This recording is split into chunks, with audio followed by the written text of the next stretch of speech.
Hello guys, welcome back to a success app academy. आजच्या व्हिडिओमध्ये आपण बघणार आहोत रेफरन्स फील्ड कशी द्यायची आणि रेफरन्स फील्डचा काय पर्पज आहे. सगळ्यात आधी मी DDIC ला ॲक्सेस करतो. त्याला ॲक्सेस करायसाठी आपल्याजवळ टी कोड आहे SC11. SC11 टी कोड टाकल्यानंतर इथं आपल्याला प्रोव्हाइड करावं लागेल टेबल नेम. ज्या टेबलसाठी आपल्याला रेफरन्स फील्ड प्रोव्हाइड करायची आहे तो टेबल नेम मी इथं प्रोव्हाइड करतो. या टेबलमध्ये जाऊन चेंज या बटनवरती क्लिक करतो. इथे जसा मला आता करन्सी किंवा क्वांटिटी अशी एखादी फील्ड घ्यावी लागेल. Currency and quantity he tab कशासाठी असते, जर का आपण एखादी करन्सी वाली फील्ड घेतलो किंवा क्वांटिटी वाली फील्ड घेतलो अशा वेळेस आपल्याला इथे रेफरन्स टेबल नेम बघा, रेफरन्स टेबल नेम आणि रेफरन्स फील्ड नेम प्रोव्हाइड करावं लागतं. मग आधी आपण इथे फील्ड घेऊया. For example salary. एक मी फील्ड घेतो सॅलरी नावाने. याला एक ऑलरेडी एक्झिस्टिंग डेटा एलिमेंटचा मी वापर करतो झेड सॅलरी म्हणून. झेड सॅलरी नावाचा एक्झिस्टिंग डेटा एलिमेंट आहे, मी त्याचाच वापर करतो. बघा, सॅलरी नावाची फील्ड क्रिएट झालेली आहे. आता या सॅलरीला तुम्ही मेजर कसे करणार? सॅलरी इंडियन रुपीज मध्ये देतात की USD INR मध्ये देतात की धीरम मध्ये देऊन राहिलेत की थाई बात मध्ये देऊन राहिलेत, ह्या डिटेल्स आपल्याला सॅलरी सोबत प्रोव्हाइड करावं लागतात.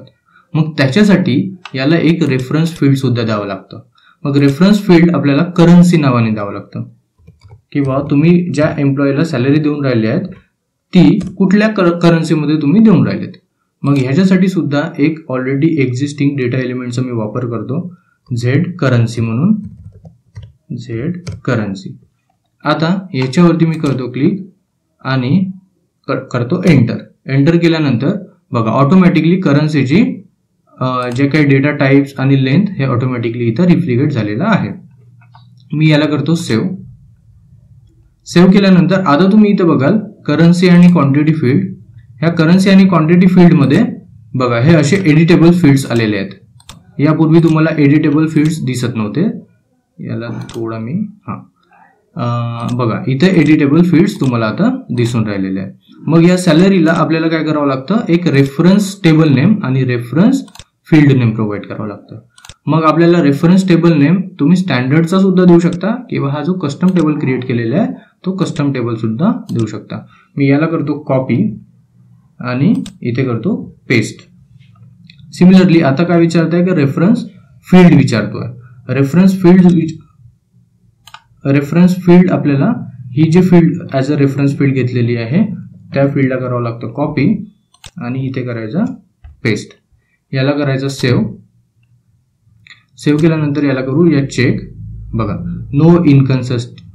No inconsistency found. याचा अर्थ आपल्या टेबलमध्ये कुठलेही काही एरर्स नाही. याला मी करतो ऍक्टिव्हेट. याला करतो सेव्ह. इथून जातो मी फील्ड या टॅब वरती. इथे आपले सॅलरी आणि करन्सी ही फील्ड ऍड झालेली आहे. आपल्या कॉन्टेंट मध्ये जातो. कॉन्टेंट मध्ये गेल्यानंतर इथे करतो एक्झिक्यूट. बघा ज्या ऍडिशनल फील्ड्स आपण ऍड केलेल्या आहे सॅलरी आणि करन्सी ह्या इथे दिसत तर आहे, पण याच्यामध्ये व्हॅल्यू काही नाही आहे, सगळे 0-0 आलेले आहेत. बरोबर. मग आपल्याला याच्या व्हॅल्यूज द्याव्या लागतील. आता हा टेबल ऑलरेडी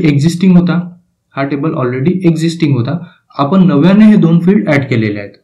मग याची TMG आपल्याला रिक्रिएट करावं लागेल. TMG रिक्रिएट करायच्या स्टेप्स आपण या आधीच्या व्हिडिओमध्ये बघितलेल्या आहे. जर तो व्हिडिओ तुम्ही बघितला नसणार तर प्लीज तो व्हिडिओ आधी बघा, जेणेकरून इथे आपण ज्या स्टेप्स आता फॉलो करणार आहोत त्या तुम्हाला पटकन समजून येतील.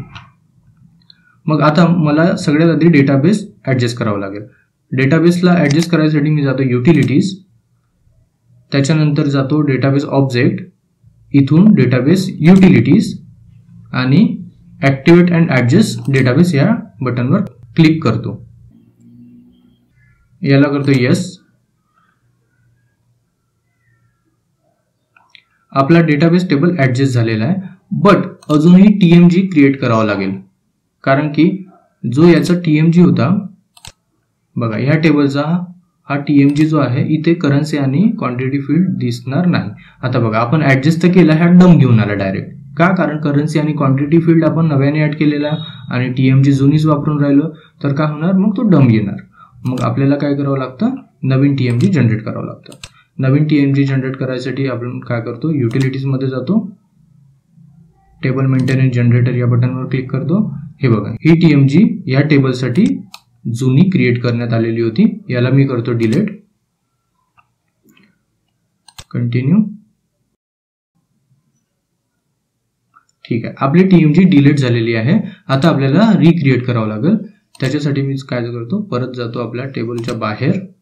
टेबलच्या बाहेर जाऊन चेंज या बटनवर क्लिक करतो आणि इथे परत युटिलिटीज, टेबल मेंटेनन्स जनरेटर, इथे %NC % आपण प्रोव्हाइड करतो आणि इथून मग टेबल नेम कॉपी करून याला पेस्ट करतो फंक्शन ग्रुपमध्ये. ह्या स्टेप्स आपण वारंवार बघितलेल्या आहेत. त्यानंतर मला 2 स्टेप पाहिजे की सिंगल स्टेप, याच्यातला डिफरन्स काय हे सुद्धा आपण एका व्हिडिओमध्ये कव्हर केलेला आहे, तो सुद्धा तुम्ही बघू शकता. त्यानंतर इथं फाइंड स्क्रीन नंबर या बटनवर मी करतो क्लिक. अशी एक पॉपअप विंडो येणार, याला करायचा कंटिन्यू. बघा, इथे एक स्क्रीन नंबर जनरेट झालेला आहे. याच्यानंतर मी क्रिएट या बटनवर क्लिक करतो, याला करतो कंटिन्यू. Local object. बघा, आपली TMG जनरेट झालेली आहे. आता जनरेट झालेली TMG बघायसाठी मी त्या विंडोमध्ये जातो आपल्या SM30च्या. इथे आलो आणि इथे टिकोड टाकतो SM30. याला एंटर बटन दाबतो. बघा, इथे तो टेबल ऑटोमॅटिकली रिफ्लेक्ट होऊन राहिला आहे. मी मेंटेन या बटनवर क्लिक करतो. बघा, आता कुठलाही काही डंप आलेला नाहीये. आपण TMGच्या स्क्रीनवरती आलेलो आहोत. इथे आपल्याला सॅलरी आणि करन्सी ही फील्ड सुद्धा दिसते आहे. मग आपल्याला इथून आपल्या टेबलमध्ये डेटा मेंटेन करावा लागेल, म्हणजे रेकॉर्ड इन्सर्ट करावं लागेल. मग त्यासाठी सॅलरी समजा मला द्यायची आकाशची 45,000 आणि करन्सी इथे काय करावं लागेल, इंडियन रुपीज INR. याला मी कॅपिटलमध्ये घेतो INR. त्यानंतर लखनची सॅलरी देतो 50,000, हा सुद्धा INR. नंतर प्रीतमची सॅलरी देतो 47,000.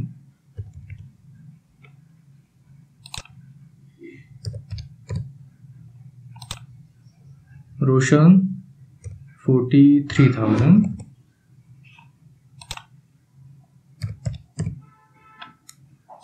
सागर 48,000. ठीक आहे. तर अशा पद्धतीने आपण काय केलं, ह्या एंट्र्या क्रिएट केलेल्या आहे. याला मी करतो सेव्ह. याला करतो सेव्ह. बघा, आपला डेटा सेव्ह झालेला आहे. सेव्ह झालेला डेटा आपल्या टेबलमध्ये रिप्लिकेट होतोय का ते बघूया. मी आलो आपल्या टेबलमध्ये. बघा, हा आपला टेबल होता. याच्या कॉन्टेंटमध्ये जातो. कॉन्टेंटमध्ये गेल्यानंतर या टेबलला एक्झिक्यूट करूया. ठीक आहे, कॉन्टेंटमध्ये आलो. आता इथून आपण या टेबलला करूया एक्झिक्यूट. बघ, इथे दिसतंय सॅलरी आपली रिप्लिकेट होऊन राहिलेली आहे. आकाशची 45, लखन 15. जी सॅलरी आपण प्रोव्हाइड केलेली आहे ती सगळी इथे रिप्लिकेट होऊन राहिलेली आहे.